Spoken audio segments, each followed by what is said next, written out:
கர்த்தராகிய இயேசு கிறிஸ்துவின் இனிய நாமத்திலே அடியேன் உங்களை வாழ்த்துகிறேன். மல்கியா தீர்க்கதரிசியின் புத்தகம் 4ஆம் அதிகாரம் 5வது வசனம். இதோ கர்த்தருடைய பெரிதும் பயங்கரமான நாள் வருகிறதற்கு முன்னே நான் உங்களிடத்திற்கு எலியா தீர்க்கதரிசியை அனுப்புகிறேன். இங்கே எலியாவை குறித்து சொல்லப்பட்டிருக்கிறது. யார் எலியா? எலியா ஒரு தீர்க்கதரிசி. தீர்க்கதரிசி என்பவர்கள் யார்? தீர்க்கதரிசிகள் தீர்க்க தரிசனம் உரைக்கிறவர்கள். எது தீர்க்க தரிசனம்? நாம் அறியாது இருக்கக்கூடிய காரியங்கள், நமக்கு தெரிந்த வண்ணமாக இல்லாதபடிக்கு, வெளிப்படையாக காணத்தக்க விதமாய் இல்லாதபடிக்கு மறைமுகமாய் இருக்கக்கூடிய ஒரு காரியத்தை, பின்னர் இவைகளெல்லாம் சம்பவிக்க போகிறது என்பதை குறித்த ஒரு வெளிப்பாடு தீர்க்க தரிசனமாகும். பின்னர் சம்பவிக்க போகிறதை முன்னறிவித்தல் தீர்க்க தரிசனம். இவைகளை அறிவிக்கிறவர்கள் தீர்க்க தரிசிகள். வேதாகமத்தின்படி 2 விதமான தீர்க்க தரிசனம் சொல்கிறவர்கள் இருக்கிறார்கள். ஒன்று தேவத்துவத்திலே தீர்க்க தரிசனம் சொல்லக்கூடிய தீர்க்க தரிசிகள், மற்றொன்று கர்த்தத்துவத்திலே தீர்க்க தரிசனம் சொல்லக்கூடிய தீர்க்க தரிசிகள். மாமிசத்துக்குரிய காரியத்துக்காக, பிரபஞ்சத்துக்குரிய காரியத்துக்காக சொல்லக்கூடிய தீர்க்க தரிசனம் தேவத்துவத்துக்குரிய தீர்க்க தரிசனம். ஆனால் மாமிசத்திற்குள்ளாக, தேவத்துவத்துக்குள்ளாக தீர்க்க தரிசனமாய் உரைக்கக்கூடிய வார்த்தைகள் நிறைவேறுவதை மாம்ச சரீரத்தினால் காண முடியும். அந்த மாம்ச சரீரம் இவைகளை காணும். இல்லை என்றால் அவர்களுடைய சந்ததிகள் இதை காண்பார்கள். தனி மனிதனுடைய மாம்ச சரீரத்தை குறித்து சொல்லப்படக்கூடிய தீர்க்க தரிசனமானது அந்த மாம்ச சரீரத்திலே ஜீவிக்கிற அந்த மனிதனுக்கு பின்னர் எவைகளெல்லாம் சம்பவிக்கும், அவனுடைய வாழ்க்கையிலே பின்னர் எப்படியான காரியங்கள், நன்மைகள், தீமைகள், அறையத்தக்க கிரியைகளை அவன் காண்பான் என்பதை குறித்து முன்னதாக அறிவிக்கப்படக்கூடிய ஒரு நிகழ்வாகும். முன்னதாக அறிவிக்கப்படக்கூடிய இது அந்த தனி மனிதனை குறித்த தீர்க்க தரிசனமாகும். மற்றொன்று ஒரு பிரிவு ஜனத்தாரை குறித்து சொல்லப்படுகிற தீர்க்க தரிசனம். இந்த பிரிவு ஜனத்தார் இப்படியான ஒரு ஆளுமைக்குள்ளாக இருப்பார்கள், இப்படியான ஒரு ஆசீர்வாதத்துக்குள்ளாக இருப்பார்கள் என்பதை குறித்து முன்னராக சாட்சியிடக்கூடிய சாட்சி. மாமிசத்திலே இருக்கக்கூடிய அந்த ஒரு பிரிவு ஜனத்தாரை குறித்து தீர்க்க தரிசனமாய் சொல்லக்கூடிய காரியமாகும். இது தேவத்துவத்துக்குள்ளாக ஒரு பிரிவு ஜனத்துக்காக சொல்லப்படுகிற தீர்க்க தரிசனம். யாக்கோபு தன்னுடைய பிள்ளைகளை ஆசீர்வதிக்கிறார். யாக்கோபு 12 கோத்திர பிதாக்களை அங்கே ஆசீர்வதித்து அவர்களுடைய காரியங்கள் பின் நாட்களிலே எப்படியாக இருக்கும் என்பதை குறித்து அங்கு தீர்க்க தரிசனமாக உரைக்கிறார். இது ஆபிரகாமுடைய சந்ததியிலே வந்த, யாக்கோபினுடைய சந்ததியிலே இஸ்ரவேலர்களாக மாறி இருக்கக்கூடிய அந்த இஸ்ரவேல் ஜனங்களுக்கு ஆமிஷத்திலே பின் நாட்களிலே எவைகளெல்லாம் சம்பவிக்கும் என்பதை குறித்து சொல்லப்பட்டிருக்கிற சாட்சியாகும். மற்றொன்று கர்த்தத்துவத்தை குறித்த தீர்க்க தரிசனம். ஆவியின் சரீரத்தை குறித்து, அழியாமையின் சரீரத்தை குறித்து சொல்லப்படுகிற தீர்க்க தரிசனமும் 2 பிரிவிலே காணப்படுகிறது. ஒன்று தனி மனிதனுடைய ஆவியின் சரீரத்தை குறித்து சொல்லப்படுகிற தீர்க்க தரிசனம். தனி ஆத்மாவை குறித்து, ஒரு தனி மனிதனுடைய ஆவியின் சரீரத்தை குறித்து பின்னர் இவைகள் இந்த ஆவியின் சரீரத்துக்கு நிகழும் என்பதை முன்னதாகவே சொல்லக்கூடிய அந்த தீர்க்க தரிசனமானது பிதாவாகிய தேவனுக்கு மாத்திரம் கட்டளையிடப்பட்டிருக்கிற காரியமாகும். அந்த தீர்க்க தரிசனம் முன்னதாக சாட்சியிட அறிவிக்கப்படவில்லை. அப்படியாக அறிவித்தவர் கர்த்தராகிய இயேசு கிறிஸ்து என்ற நாமம் கொண்டவராய் மாமிசத்திலே வெளிப்பட்ட நம்முடைய தேவனாகிய கர்த்தர். வலது பார்சத்திலே நிற்கக்கூடிய அந்த கலனை குறித்து அங்கே ஒரு சாட்சி கொடுக்கிறார். இன்றைக்கு நீ என்னுடனே கூட பரதேசியில் இருப்பாய். இது அவனுடைய ஆவியின் சரீரத்துக்கு கொடுக்கப்பட்டிருந்த தீர்க்க தரிசனமாகும். அவன் பரதேசியிலே அவரோடு கூட இருக்கிறதை மாமிச கண்களினால் கண்டு சாட்சியிட முடியாது. அது அவருடைய ராஜ்யத்துக்குள்ளாக நாம் பிரவேசிக்கும் பொழுது அதை நம்முடைய ஆவியின் கண்களால் நாம் காண முடியும். இந்த பூச்சக்கரத்திலே இந்த மாம்ச சரீரத்துக்குள்ளாக இந்த ஆவியின் சரீரம் இருக்கும் வரையிலும் நாம் இதை காண முடியாது. இந்த மாம்ச சரீரத்தை விட்டு வெளியேறிய பின் இந்த ஆவியின் சரீரம் இவளை கண்டு கலிகூறும். பவுல் ஒரு சாட்சியிடுகிறார். 3ஆம் வானம் வரையிலும் அவன் சென்றதை குறித்து சாட்சியிடுகிறார். 3ஆம் வானம் வரையிலும் அவர் சென்றது மாமிச சரீரத்தில் அல்ல. மாமிச சரீரம் இந்த பூச்சக்கரத்துக்கு மேலாக தேவத்துவத்தின் கிரியைகளுக்கு அப்பாற்பட்டு கொண்டு செல்ல முடியாத ஒரு கிரியைக்குரிய பாத்திரமாகும். ஆனால் ஆவியின் சரீரம் மாம்ச சரீரத்துக்குள்ளாக அனுப்பப்பட்டு தேவத்துவத்திலே ஆளுமைக்குள்ளான சரீரத்துக்குள்ளாக இருந்து கிரியைகளை நிறைவேற்றிவிட்டு அது ஆவியின் சரீரத்துக்கு என்று கொடுக்கப்பட்டிருக்கிற நித்திய ஜீவனுக்குரிய இடத்திலே சென்றடைய வேண்டும். மற்றொன்று ஒட்டுமொத்த கர்த்தத்துவ கிரியைகளுக்கு ஆவியின் சரீரம் கொண்டிருக்கிறவர்களுக்காக சொல்லப்படுகிற தீர்க்க தரிசனம். இஸ்ரவேலர்கள் ஒட்டுமொத்தமாக ஆவியின் சரீரம் கொண்டவர்களாக காணப்பட்டவர்கள். அவர்களுக்குள்ளாக உரைக்கப்பட்ட தீர்க்க தரிசனம், அவர்கள் பெற்றிருந்த அந்த கிருபை பிரஜாதிகளாகிய நமக்கு, ஜென்மசுவாபத்தாராகிய நமக்கு அது கொடுக்கப்பட இயேசு கிறிஸ்துடைய மாமிச சரீரம் பிற்க ஒப்புக் கொடுக்கப்பட்டது என்பதை குறித்து உரைக்கப்பட்ட தீர்க்க தரிசனமாகும். இருளிலே இருந்த ஜனங்கள் வெளிச்சத்தை காண்பார்கள். இது தீர்க்க தரிசனமாக உரைக்கப்பட்டது. இது காணக்கூடியதல்ல. கர்த்தத்துவத்துக்குள்ளாக ஆவியின் சரீரத்துக்காக சொல்லப்படுகிற தீர்க்க தரிசனம் காணத்தக்கதாக இராது. இஸ்ரவேலர்களுக்குள்ளாக ஆவியின் சரீரம் பெற்றிருந்தது அவர்கள் காணக்கூடாத ஒன்றாகவே இருந்தது. அது வார்த்தை தான் சாட்சியிட்டது. அதை விசுவாசித்தவன் தன்னுடைய ஆவியின் சரீரத்தை நீதிக்குரியதாக கிரியைகளை செய்து நித்திய ஜீவனுக்குரியவனாக மாறினான். அதே போலத்த கிரியை தான் புறஜாதிகளாகிய நம் மத்தியிலும் நாம் இயேசு கிறிஸ்துவின் நாமத்தின் மீது விசுவாசம் வைத்தவர்களாய் நாம் கர்த்தத்துவத்துக்குள்ளாக கடந்து வந்திருக்கிறோம். நாம் ஆவியின் சரீரம் பெற்று வந்திருக்கிறோம். இந்த ஆவியின் சரீரத்தை நாம் பெறுவதற்காக நமக்கு கொடுக்கப்பட்ட கிருபை முன்னமே தீர்க்க தரிசனமாக சாட்சியிடப்பட்டது.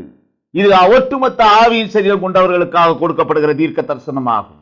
தேவத்துவ தீர்க்க தரிசிகள் தேவத்துவத்துக்குரிய மாமிஷத்துக்குரிய காரியங்களிலே தீர்க்க தரிசனம் உரைக்கக்கூடிய தீர்க்க தரிசிகள் அவர்கள் 2 ஆவிகளின் மூலமாக தீர்க்க தரிசனம் உரைக்கிறார்கள். ஒன்று தீர்க்க தரிசன ஆவி மூலம், மற்றொன்று பிரபஞ்சத்தில் லோகாதிபதியின் மூலம். இப்பிரபஞ்சத்தின் லோகாதிபதியாகிய காப்பாற்றுவதற்கு அபிஷேகம் பண்ணப்பட்டனுடைய ஆவியின் மூலம், அவனுடைய தூதர் சேனைகளின் மூலம் உரைக்கப்படுகிற தீர்க்க தரிசனம். இவை இரண்டும் தேவத்துவத்துக்காக சொல்லக்கூடிய தீர்க்க தரிசன ஆவிகளாகும். தீர்க்க தரிசன ஆவி மூலம் தீர்க்க தரிசனம் சொல்லப்படுகிறது. தீர்க்க தரிசனம் உரைக்கிறவன் பரிசுத்த ஆவியை பெற்றிருந்தால் மாத்திரம்தான் தீர்க்க தரிசனம் உரைக்க முடியும் என்பதல்ல. தீர்க்க தரிசன ஆவி என்பது வேறு, பரிசுத்த ஆவி என்பது வேறு. தீர்க்க தரிசன ஆவி என்பது எந்த நிகழ்வுக்காக எந்த காரியம் அறிவிக்கப்பட வேண்டும் என்பதற்காக ஒரு மாம்ச சரீரத்தின் மீது வந்து இறங்குகிறதோ அந்த கிரியைகளை அந்த காரியங்களை தீர்க்க தரிசனமாய் அறிவித்து விட்டு அந்த சரீரத்தை விட்டு கடந்து சென்று விடும். பரிசுத்த ஆவியை பெற்றிருந்தால் தான் அந்த தீர்க்க தரிசன ஆவி வந்து கிரியை செய்ய வேண்டும் என்பதில்லை. தீர்க்க தரிசனம் சொல்வதற்கு பரிசுத்த ஆவியானவர் இறங்கி கிரியை செய்ய வேண்டும் என்பதில்லை. தீர்க்க தரிசனம் உரைப்பதற்கு தீர்க்க தரிசன ஆவி இருந்தால் போதும். சவுலும் தீர்க்க தரிசனம் உரைத்தான். சவுலும் தீர்க்க தரிசிகள் ஒருவனா என்று அங்கே அவனை குறித்து சாட்சியிடப்படுகிறது. 1 சாமுவேலின் புத்தகம் 10ஆம் அதிகாரம் 11வது வசனத்திலே நாம் பார்க்கிறோம். அதற்கு முன்னே அவனை அறிந்தவர்கள் எல்லாரும் அவன் தீர்க்கதரிசிகளோடு இருந்து தீர்க்க தரிசனம் சொல்லுகிறதை கண்டபோது கீசின் குமாரனுக்கு வந்தது என்ன, சவுலும் தீர்க்கதரிசிகளில் ஒருவனோ என்று அந்த ஜனங்கள் ஒருவரோடு ஒருவர் சொல்லிக் கொண்டார்கள். சவுலும் தீர்க்கதரிசி. சவுல் பரிசுத்த ஆவியினால் தீர்க்க தரிசனம் உரைக்கவில்லை. தீர்க்க தரிசன ஆவி அவன் மீது வந்து அமர்ந்தது, அவன் தீர்க்க தரிசனம் உரைத்தான். ஆனால் பரிசுத்த ஆவியானவர் அப்படி அல்ல. பரிசுத்த ஆவி கிரியைகளின் மூலமாக அதை உறுதி செய்யும். சவுல் இடத்திலே கிரியை செய்த ஆவி தீர்க்க தரிசன ஆவி. தேவ திட்டத்தை சவுல் ஏற்றுக்கொள்ளவில்லை. தேவ திட்டம் என்ன? சவுல் இடத்திலிருந்து ராஜ்யபாரம் தாவீதினிடத்திற்கு செல்ல வேண்டும். இது தேவ திட்டம். இந்த தேவ திட்டத்தை பரிசுத்த ஆவியை பெற்றிருக்கிறவன் ஏற்றுக்கொள்வான்.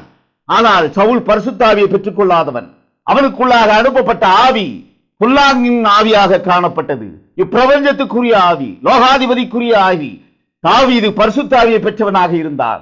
கதறுகிறான், என்னிடத்திலே நீர் ஊற்றி இருக்கிற பரிசுத்த ஆவியை எடுத்துக் கொள்ளாதேயும் என்று உரியாவின் மனைவியிடத்திலே அங்கே நிகழ்ந்த அந்த கிரியைகளை குறித்து அவன் தேவ சமூகத்திலே கதரும் போது இவைகளை குறித்து சாட்சியிடுகிறார். பரிசுத்த ஆவியை பெற்றவர்களும் தீர்க்க தரிசன ஆவியை பெற்று தீர்க்க தரிசனம் உரைக்கிறது உண்டு. ஆனால் தீர்க்க தரிசனம் உரைக்கிற யாவரும் பரிசுத்த ஆவியை பெற்றுக் கொண்டவர்களாக இருக்க வேண்டும் என்பது இல்லை. பரிசுத்த ஆவியை பெற்றிருந்தவர்களும் தேவத்துவத்துக்குள்ளாக நிகழக்கூடிய காரியங்களை முன் அறிவித்த கிரியைகளும் வேதாகமத்திலே சொல்லப்பட்டிருக்கிறது. பவுல் சாட்சியிடுகிறான். கப்பற்சேதத்தில் இருந்தபோது கப்பற்சேதத்திலே இருந்தவர்கள் மத்தியிலே உங்களுடைய உயிருக்கு சேதமில்லை என்றும் பொருட்சேதத்தை அன்றி உயிர் சேதம் இல்லை என்பதை குறித்தும் தனக்குள்ளாக அது உணர்த்தப்பட்டதை குறித்து அவன் தீர்க்க தரிசனமாக உரைக்கிறான். பவுல் பரிசுத்த ஆவியினால் நிரப்பப்பட்டவன். அனனியா தீர்க்கதரிசி அவன் மீது கைகளை வைத்த போது அவன் பரிசுத்த ஆவியினால் நிரம்பினான் என்று நாம் வேதத்திலே வாசிக்கிறோம். பவுலை குறித்து அனனியா தீர்க்க தரிசனமாக உரைத்த காரியங்கள் புறஜாதிகள் மத்தியிலே இவன் செய்யக்கூடிய காரியங்களை குறித்து அங்கே சாட்சியாக அறிவிக்கப்படுகிறது. ஆத்துமா கொண்டவர்களுக்குரிய காரியத்தை, அவர்களுக்கு மாமிசத்திலே ஏற்படக்கூடிய காரியத்தை முன்னர் அறிவிக்கக்கூடிய இந்த நிகழ்வு தீர்க்க தரிசனம் என்றும் ஞானதிஷ்டி என்றும் சாட்சியிடப்படுகிறது. ஆனால் ஆத்துமா இல்லாதவர்களுக்கு வேதம் இங்கே சாட்சியிடுகிறது. ஆவியின் சரீரம் இல்லாத மாம்ச சரீரத்தை மாத்திரம் பெற்றிருக்கிறவர்களுக்குள்ளாக பின்னர் நடப்பதை குறித்து முன்னர் அறிவிக்கிறவர்கள், குறி சொல்லுகிறவர்கள், அவர்கள் அஞ்சனம் பார்க்கிறவர்கள். கர்த்தத்துவத்திலே சொல்லப்படுகிற தீர்க்க தரிசனம் தேவத்துவத்திலே அறிவிக்கப்படுகிற தீர்க்க தரிசனத்துக்கு மாறான ஒரு காரியமாகும். கர்த்தத்துவ தீர்க்க தரிசனம் உரைத்தவர்கள் ஆவிக்குள்ளாகி தீர்க்க தரிசனம் உரைத்தார்கள். கர்த்தத்துவத்துக்குள்ளாக தீர்க்க தரிசனம் உரைக்கிறவன் தீர்க்க தரிசன ஆவி மூலமாக அல்ல, பரிசுத்த ஆவியின் மூலமாக சொல்லப்படுகிற தீர்க்க தரிசனமாகும். ஆனால் தேவத்துவத்துக்குள்ளாக சொல்லப்படுகிற தீர்க்க தரிசனம் அது பரிசுத்த ஆவியின் மூலமாகவும் சொல்லப்படும். ஆனால் பரிசுத்த ஆவி மூலமாக மாத்திரம் அது சாட்சியிடப்படுவதில்லை. அது தீர்க்க தரிசன ஆவி மூலமாகவும் குறி சொல்லுகிற ஆவியின் மூலமாகவும் அஞ்சனம் பார்க்கிற ஆவியின் மூலமாகவும் ஞான திசையின் மூலமாகவும் அது சொல்லப்படும். ஆனால் கர்த்தத்துவத்துக்குரிய தீர்க்க தரிசனத்தை பரிசுத்த ஆவியானவர் மாத்திரமே வெளிப்படுத்தி காட்ட முடியும். அப்போஸ்தலனாகிய யோவான் கர்த்தருடைய நாளிலே ஆவிக்குள்ளானேன் என்று இங்கே சாட்சியிடுகிறார். வெளிப்படுத்தின விசேஷம் 1 அதிகாரம் 10வது வசனத்திலே நாம் பார்க்கிறோம், கர்த்தருடைய நாளில் ஆவிக்குள்ளானேன், அப்பொழுது எனக்கு பின்னாலே எக்காலம் சத்தம் போன்ற பெரிதான ஒரு சத்தத்தை கேட்டேன். கர்த்தருடைய நாளில் ஆவிக்குள்ளாகி ஒரு தீர்க்க தரிசனத்தை உரைத்தார் அப்போஸ்தலனாகிய யோவான். அது 7 சபை காலங்களை குறித்த தீர்க்க தரிசனமாகும். இது பின்னர் நிகழ்வதை, பின்னர் எழும்பக்கூடிய அந்த 7 சபை காலங்களிலும் நிகழக்கூடிய நிகழ்வுகளை குறித்தும் அந்த 7 சபை காலங்களுக்கும் கட்டளையிடப்பட்டிருக்கிற பிரமாணங்களை குறித்தும் தீர்க்க தரிசனமாக முன்னறிவித்த காரியமாகும். இது அப்போஸ்தலனாகிய யோவான் ஆவிக்குள்ளாகி இந்த தீர்க்க தரிசனத்தை உரைத்தார். மீண்டுமாக ஆவிக்குள்ளாகி சபை காலங்களுக்கு பின்னர் எவைகள் சம்பவிக்கும் என்பதை குறித்து அங்கே தீர்க்க தரிசனமாக உரைத்திருக்கிறார்.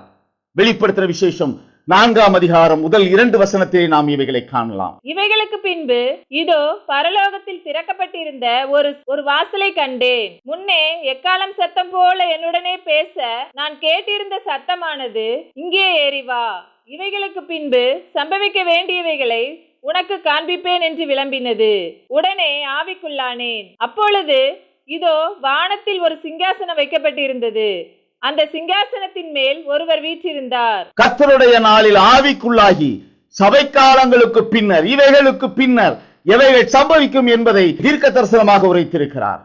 இந்த தீர்க்க தரிசன வார்த்தைகள் நிறைவேறும் பொழுது ஆவிக்குள்ளானவர்கள் அந்த தீர்க்க தரிசன வார்த்தை நிறைவேறுவதை ஆவியின் கண்களினால் காணக்கூடியதாக இருக்கும்.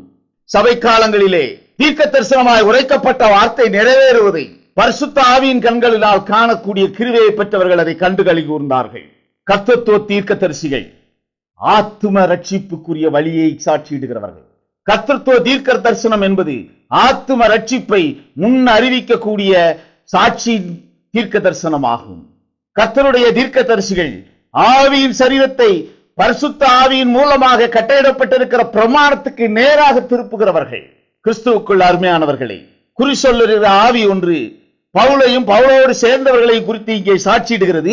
இவர்கள் ரட்சிப்பின் வழியை போதிக்கிறவர்கள் என்று. ரட்சிப்பின் வழி எது?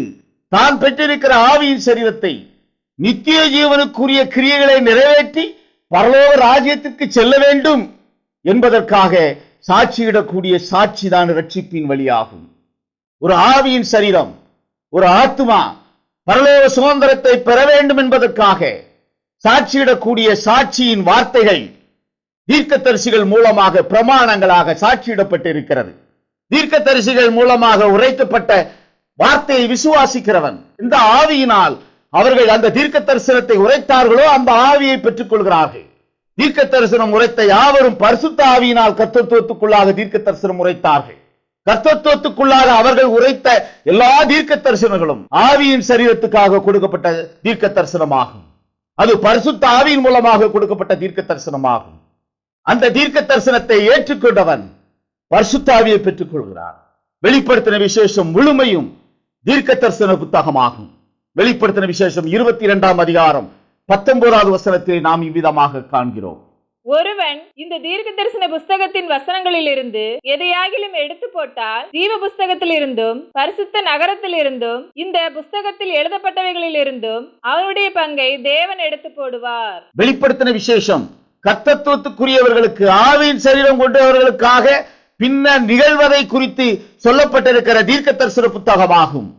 சீக்கிரம் சம்பவிக்க வேண்டியவைகளை தம்முடைய ஊழியக்காரருக்கு காண்பிக்கும் பொருட்டு இந்த தீர்க்க தரிசன புத்தகம் எழுதப்பட்டிருக்கிறது. வெளிப்படுத்தின விசேஷம் 1 அதிகாரம் 1வது வசனத்திலே நாம் பார்க்கிறோம், சீக்கிரத்தில் சம்பவிக்க வேண்டியவைகளை தம்முடைய ஊழியக்காரருக்கு காண்பிக்கும் பொருட்டு தேவன் இயேசு கிறிஸ்துவுக்கு ஒப்புவித்ததும் இவர் தம்முடைய தூதனை அனுப்பி தம்முடைய ஊழியக்காரராகிய யோவானுக்கு வெளிப்படுத்தினதுமான சேஷம். அப்போஸ்தலனாகிய யோவான் பரிசுத்த ஆவியின் நிறைந்தவனாக ஆவிக்குள்ளாகி இந்த தீர்க்க தரிசன புத்தகத்தை எழுதினார். கர்த்தர் தீர்மானித்திருக்கிறபடி அதினதின் காலத்தில் கர்த்தர் யாரை ஆவிக்குள்ளாக வேண்டும் என்று தீர்மானித்திருக்கிறாரோ அப்படி தீர்மானித்த தீர்மானத்தின்படி அவர்களுக்குள்ளாக பரிசுத்த ஆவியை அனுப்பி அவர்கள் ஆவிக்குள்ளாகி அந்த தீர்க்க தரிசன வார்த்தையின் பொருளை ஒவ்வொரு காலத்திலும் சாட்சியிட்டு வந்து கொண்டிருக்கிறார்கள்.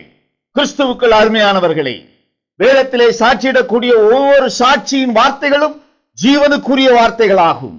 கர்த்தத்துவத்துக்குரியவர்கள், ஆவியின் சரீரம் கொண்டிருக்கிறவர்கள். ஆவியின் சரீரம் இல்லாதிருந்து தீர்க்க தரிசனம் உரைத்துக் கொண்டிருக்கிறவனிடத்திலே செல்ல வேதம் அனுமதிக்கவில்லை, பரிசுத்த ஆவியானவர் அனுமதிக்கவில்லை. ஆவியின் சரீரம் கொண்டவனுக்கு, ஆவியின் சரீரம் இல்லாதவனிடத்திலே சென்று மாம்ச சரீரத்திலே தனக்கு நிகழக்கூடிய தேவத்துவத்துக்குரிய காரியங்களை அறியும் பொருட்டு தீர்க்க தரிசனம் கேட்பதற்காக அனுமதிக்கப்படவில்லை. அகசியா ராஜா தனது வியாதி நீங்கி தான் பிழைப்பனோ இல்லையோ என்பதை அறிய எக்ரோனின் தேவனாகிய பாகால் சேபுவினிடத்திலே விசாரிக்கும்படி ஆட்களை அனுப்புகிறான். 2 ராஜாக்களின் புத்தகம் 1 அதிகாரம் 2 மற்றும் 3 வசனங்களிலே நாம் இவைகளை பார்க்கிறோம். அகசியா சமாரியாவில் இருக்கிற தன் மேல் வீட்டில் இருந்து கிராதியின் வழியாய் விழுந்து வியாதிப்பட்டு, இந்த வியாதி நீங்கி பிழைப்பேனா என்று எக்ரோனின் தேவனாகிய பாகால் சேபு இடத்தில் போய் விசாரியுங்கள் என்று ஆட்களை அனுப்பினான். கர்த்தருடைய தூதன் திஸ்பியனாகிய எலியாவை நோக்கி, நீ எழுந்து சமாரியாவுடைய ராஜாவின் ஆட்களுக்கு எதிர்பட போய், இஸ்ரவேலிலே தேவன் இல்லை என்ற நீங்கள் எக்ரோனின் தேவனாகிய பாகால் சேபு இடத்தில் விசாரிக்க போகிறீர்கள். அகசியா ராஜா அனுப்பினவனை பார்த்து எலியா தீர்க்கதரிசி கேட்கிறார், இஸ்ரவேலில் தேவன் இல்லை என்றா நீ பாகால் சேபுவினிடத்திலே ஆட்களை அனுப்புகிறாய் என்று. யார் பாகால் சேபு? பாகால் சேபு குறி சொல்லுகிற ஆவியை பெற்றிருக்கிறவனுடைய கிரியைகளுக்குரிய தீர்க்கதரிசிகளுக்குரிய காரியமாகும். பாகால் சேபு பிரஜாதிகளுடைய தேவர்களுக்குரிய கிரியைக்குரிய ஆவியாகும். ஆனால் இங்கே சொல்லப்பட்டிருக்கிறது இஸ்ரவேலின் தேவன். யார் இஸ்ரவேலன்? இஸ்ரவேலன் என்பவன் தனக்குள்ளாக ஆவியின் சரீரத்தை பெற்றிருந்த ஒரு கூட்டம், தனக்குள்ளாக அழியாமைக்குரிய நித்திய ஜீவனுக்குரிய ஆவியின் சரீரத்தை பெற்றிருக்கிறவன், அழிந்து போகிற மாமிச பிண்டத்தை நோக்கி அங்கே தீர்க்க தரிசனமாக கேட்பதற்காக செல்வதை எலியா இங்கே வன்மையாக எதிர்த்து நிற்கிறான். ஆகாப் தன்னுடைய மனைவியாகிய எசபேலின் நிமித்தம் பாகால்களை சேவிக்கக்கூடிய நிலையிலே அங்கே காணப்பட்டார். கர்த்தரை விட்டு வழி விலகினவனாக காணப்பட்டார். அங்கே அவனுக்கு முன்பாக எச்சரிப்பின் சத்தமிட்டான் எலியா. யார் கள்ள தீர்க்கதரிசி? ஆவியின் சரீரம் பெற்றிருந்து பரிசுத்த ஆவி மூலமாக சொல்லப்படுகிற வார்த்தையோ அல்லது தீர்க்க தரிசன ஆவி மூலமாக சொல்லப்படுகிற வார்த்தையோ சாட்சியாக அறிவிக்காமல், தீர்க்க தரிசனமாக அறிவிக்காமல், இப்பிரபஞ்சத்தின் தேவனுடைய ஆவியின் மூலம், இல்லோகாதிபதியினுடைய ஆவியின் மூலம் தீர்க்க தரிசனம் உரைக்கிற ஆவியின் சரீரம் கொண்டவனே கள்ள தீர்க்கதரிசி.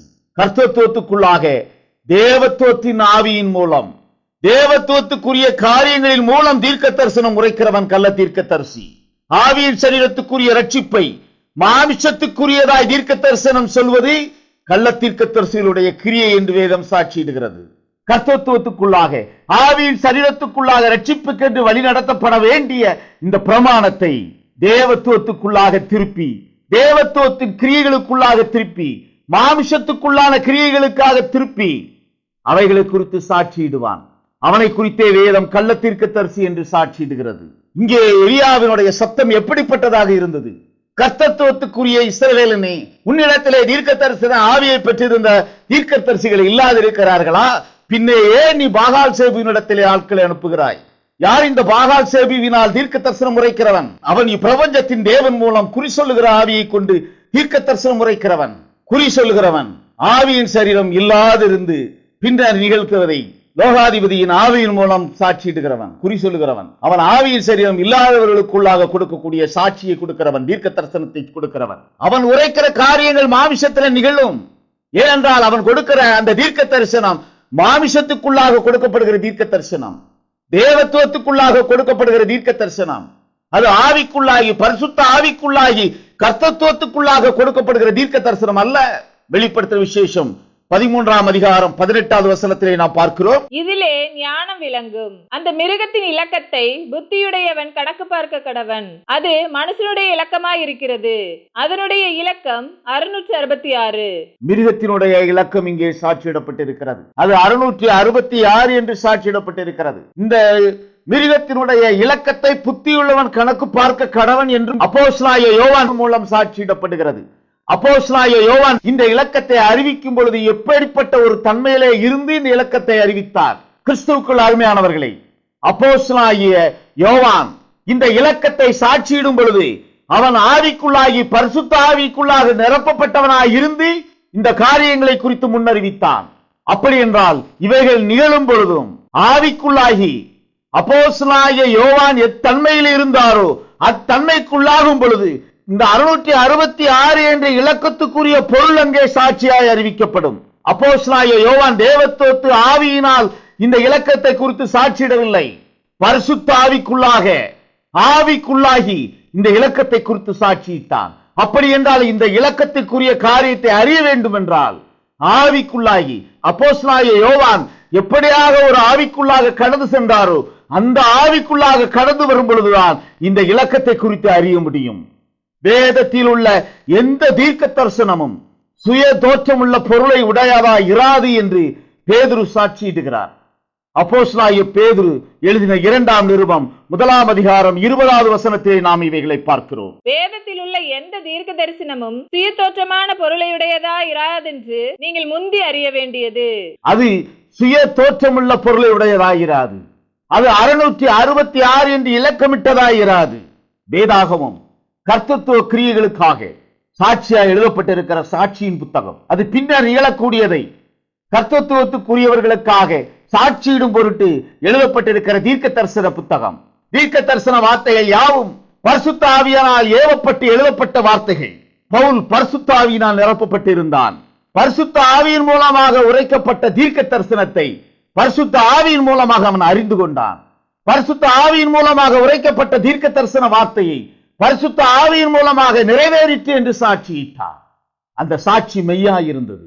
ஆனால் அந்த சாட்சிகளை இஸ்ரவேலர்கள் எல்லோரும் ஏற்றுக்கொள்ளத்தக்க விதமாய் அவர்களிடத்தை அது கிரியை செய்யவில்லை. ஏனென்றால் அவர்கள் ஆக்கினைக்கென்று நியமிக்கப்பட்டவர்களாக இருந்தார்கள். கிறிஸ்துவுக்குள் அருமையானவர்களே, கடைசி ஏற்பாட்டிலே நிகழக்கூடிய காரியம் முன்னறிவிக்கப்பட்ட காரியமாக காணப்படுகிறது. மத்தேயு எழுதின சுவிசேஷம் 24ஆம் அதிகாரம் 15வது வசனத்திலே நாம் பார்க்கிறோம். மேலும் பாழாக்குகிற அருவருப்பை குறித்து தானியேல் தீர்க்கதரிசி சொல்லி இருக்கிறானே, வாசிக்கிறவன் சிந்திக்க கடவன். நீங்கள் அதை பரிசுத்த ஸ்தலத்தில் நிற்க காணும் போது பாழாக்குகிற அருவருப்பை குறித்து தானியேல் தீர்க்க தரிசனம் உரைத்திருக்கிறார். பாழாக்குகிற அருவருப்பு பரிசுத்த ஸ்தலத்துக்குள்ளாக வர வேண்டும். கடைசி ஏற்பாட்டிலும் பாழாக்குகிற அருவருப்பு பரிசுத்த ஸ்தலத்துக்குள்ளே வர வேண்டும். அது பரிசுத்த ஸ்தலத்துக்குள்ளாக வந்திருக்கிறது என்பதை, அது பரிசுத்த ஸ்தலத்துக்குள்ளாக நுழைந்திருக்கிறது என்பதை, தேவனுடைய ஆலயத்திலே தேவனை போல தன்னை உயர்த்துவான் என்பதை குறித்து அப்போஸ்தலனாகிய பவுல் தீர்க்க தரிசனமாய் உரைத்த அந்த தீர்க்க தரிசன வார்த்தையை அது நிறைவேறும் பொழுது அவர்கள் பெற்றிருக்கிற ஆவியை பெற்றிருக்கிறவன் அது நிறைவேறுகிறதை காண முடியும். இல்லை என்றால் பாழாக்குகிற அருவருப்பு பரிசுத்த ஸ்தலத்துக்குள்ளே நுழைந்து அது தன்னை தேவன் என்று உயர்த்துவதை மாமிச கண்களால் காண முடியாது. ஆவிக்குரிய சரீரத்துக்குள்ளாக பரிசுத்த ஆவியானவர் சாட்சியிடக்கூடிய தீர்க்க தரிசன வார்த்தையின் மூலமாக அந்த பரிசுத்த ஆவியானவருடைய ஆளுமைக்குள்ளாக வரும் பொழுதே இவைகளை நாம் காண முடியும். ஆபிரகாம் முதல் யோவான் ஸ்நானகன் வரையிலும் தீர்க்க தரிசனம் உரைத்தார்கள். ஆனால் தீர்க்க தரிசனம் உரைத்தவர்கள் தீர்க்க தரிசன வார்த்தை நிறைவேறுவதை அவர்கள் தங்களுடைய மாம்ச சரீரங்களை வந்து காணவில்லை. தீர்க்க தரிசனமாய் உரைத்தவன் தீர்க்க தரிசன வார்த்தை நிறைவேறுவதை தானும் நேரிலே கண்டவனாக வேதத்திலே சாட்சியிடப்படுகிறவர்கள் மூவர். ஆபிரகாம், மோசே, எலியா இவர்கள் மூவருமே தீர்க்க தரிசனம் உரைத்தார்கள். அந்த தீர்க்க தரிசனம் உரைக்கிறதையும் அது நிறைவேறும் பொழுது அவர்கள் கண்டு கலிகூறக்கூடிய ஒரு கிருபையை பெற்றவர்களாக உயர்த்தப்பட்டிருக்கிறார்கள். முதல் முறை ஆதாமுடைய சந்ததியிலே இருந்து ஆபிரகாமை பிரித்தெடுக்கிறார். ஆபிரகாமை பிரித்தெடுக்கும் பொழுது மோசேயும் எலியாவும் கர்த்தரோடு வந்தவர்களாக வேதத்திலே அவர்களை குறித்து சாட்சியிடப்பட்டிருக்கிறது. ஆபிரகாம் அவர்களுக்கு பணிவிடை செய்தார். ஒவ்வொரு முறையும் மோசேயும் எலியாவும் வரும் பொழுது கிரியைகள் மாறுகிறது. கிரியை மாறும் பொழுது நாமம் மாறுகிறது. மோசேயும் எலியாவும் கர்த்தரோடு இணைந்தவர்களாக கர்த்தரோடு சேர்ந்து அங்கு ஆபிரகாமுக்கு அங்கே காட்சி கொடுக்கிறார்கள். ஆபிரகாம் மூவரையும் கண்டார். அப்பொழுது அங்கே நாமம் மாற்றி அமைக்கப்படுகிறது. ஆபிரகாமுக்கு முன்னர் வரையிலும் கட்டளையிடப்பட்டிருந்த நாமம் தேவனாகிய கர்த்தர். அதன் பின்னர் ஆபிரகாமுக்காக பிதாவுக்கு கட்டளையிடப்பட்டிருக்கிற நாமம் சர்வ வல்லமையுள்ள தேவன். ஆபிரகாம், ஈசாக்கு, யாக்கோபுக்கு இந்த நாமம் சாட்சியின் நாமமாய், ரட்சிப்பின் நாமமாய், வழிநடத்துகிற நாமமாய், வாக்குத்தத்தத்தின் நாமமாய் அங்கே கட்டளையிடப்பட்டது. இந்த நாமத்திலே அவர் இஸ்ரவேலர்களை வழிநடத்தவில்லை. கிறிஸ்துவுக்குள் அருமையானவர்களே, ஒவ்வொரு காலத்திலும் கர்த்தருடைய நாமம் மாற்றி அமைக்கப்படும் பொழுதும் கர்த்தருடைய கிருபை மாற்றி அமைக்கப்படும் பொழுதும் இவைகளை தீர்க்க தரிசனமாக முன்னறிவித்து அவைகளில் நிறைவேறுவதையும் வந்து சாட்சியிட்டவர்கள், அவைகள் நிறைவேறுவதையும் கண்டவர்கள் மோசேயும் எலியாவும். அதன் பின்னர் யெகோவா என்ற நாமத்திலே இஸ்ரவேலர்களுக்கு மோசேயின் மூலமாக அவர் தன்னை குறித்து சாட்சியிடுகிறார். யெகோவா என்ற நாமத்தை குறித்து சாட்சியிடக்கூடிய சாட்சியாய் மோசேயை தீர்க்கதரிசியாக அமர்த்துகிறார். அங்கே எலியா கர்த்தரிடத்திலே ஜனங்களை திருப்புகிறவனாய் தூதனாய் அங்கே நின்று தன்னுடைய கிரியைகளை நிறைவேற்றினார். இயேசு கிறிஸ்து மாமிசத்திலே வந்தபோது இயேசு கிறிஸ்துவுக்கு முன்பாக வழியை செம்மை பண்ணுகிறவனாக அவருடைய மாமிச சரீரத்தை கண்டு உம்முடைய பாதரட்சைகளின் வாரை அவிழ்ப்பதற்கும் நான் பாத்திரவான் அல்ல என்று தன்னை குறித்து சாட்சியிடுகிறவனாய் எலியாவின் ஆவியை கொண்டிருந்த யோவான் ஸ்நானகனாய் வந்தார். நாம் பார்த்தோம் மல்கியா தீர்க்கதரிசியின் புத்தகத்திலே, கர்த்தருடைய பெரிதும் பயங்கரமுமான நாள் வருகிறதுக்கு முன்னே நான் உங்களிடத்துக்கு எலியா தீர்க்கதரிசியை அனுப்புவேன் என்று சாட்சியிட்டபடி எலியா தீர்க்கதரிசி அனுப்பப்பட்டார்.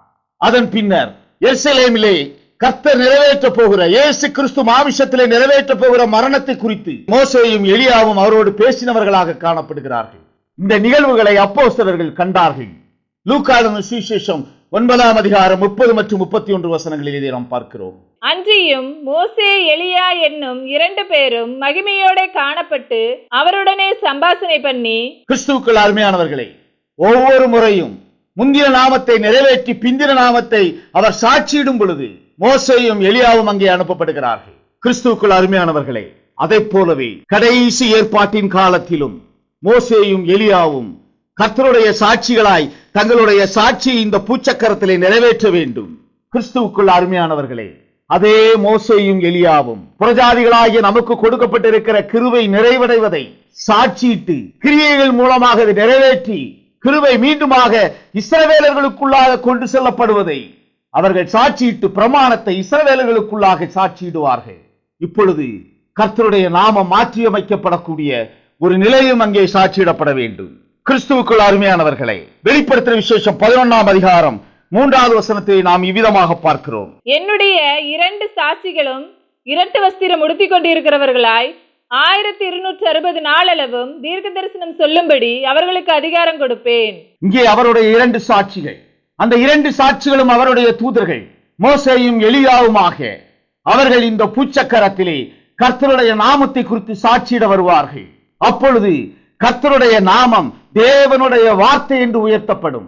வெளிப்படுத்தின விசேஷம் 19ஆம் அதிகாரம் 13வது வசனத்திலே நாம் இதை காண்கிறோம். இரத்தத்தில் தோய்க்கப்பட்ட வஸ்திரத்தை தரித்திருந்தார், அவருடைய நாமம் தேவனுடைய வார்த்தை என்பதே.